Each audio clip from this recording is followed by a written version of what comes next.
August 7th, 2019. My name is Eric Haluzik with All Corners Home Inspections. This is the crawl space evaluation for this single-family home here in Newport, Oregon. As with all the videos in this report, we request that you view this video as supplemental to the written version of the report to which this video has been attached. At the time of inspection, there were a couple of reportable challenges in this raised foundation crawl space. We'll do our best to detail those challenges here. First challenge we'll identify is that around the perimeter of the foundation, or in some sort of like isolated areas of the foundation or crawl space, we have a clear vapor barrier down. So a clear vapor barrier will actually encourage organic growth underneath the vapor barrier because of the sort of a greenhouse effect, allowing UV to penetrate through the vapor barrier and then sort of entrapping that any moisture that might be there. Will create mold, mildew, and as well as actually have plants growing underneath in some cases. We're not seeing that circumstance here. However, we highly recommend having at least around the perimeter of the foundation a 6 mil or 10 mil plastic, black plastic instead of clear. There is a minor amount of insulation down at the left rear portion of the crawl space. You can see that off in the distance there. And there's also a couple of just like isolated areas where there's insulation down. The reason we're laying here, and you'll note this as well in the pest section of the inspection report, we'll sort of expand upon it here. This is the post that we were evaluating at the midline of the structure, and this is characteristic of the posts that we've identified around this building.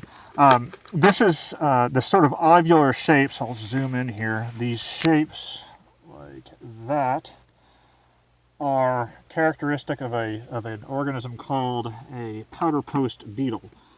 Again, they make an ovular shape as they enter the interior portion of a piece of cellulose material, and then they excrete powder. Here's the powder-like substance here, right there. The challenge with these little critters is that they are tenacious but slow-moving. So a good thing and then a bad thing. We are seeing the most severe challenges around the posts, and then to a certain extent we're seeing it in the girders at the underside of the floor structure and then the floor joists here. We're not noting any significant structural challenges associated with this at this point.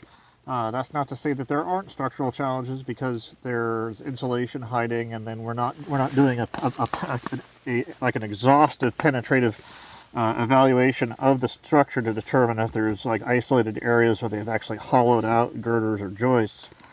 But again, at the time of inspection, we're not noting any significant structural challenges associated with this. They will create significant structural challenges over time, however. We would highly recommend having this structure treated and then continue to put this structure on a continual pest control treatment cycle, and keep all of the vegetation at least a couple of feet away from the structure. Even small blades of grass can actually guide animals that would normally not want to crawl on a perimeter foundation and come into the structure from doing that. So let's put this, my recommendation would be again to put this home on a regularized pest control schedule.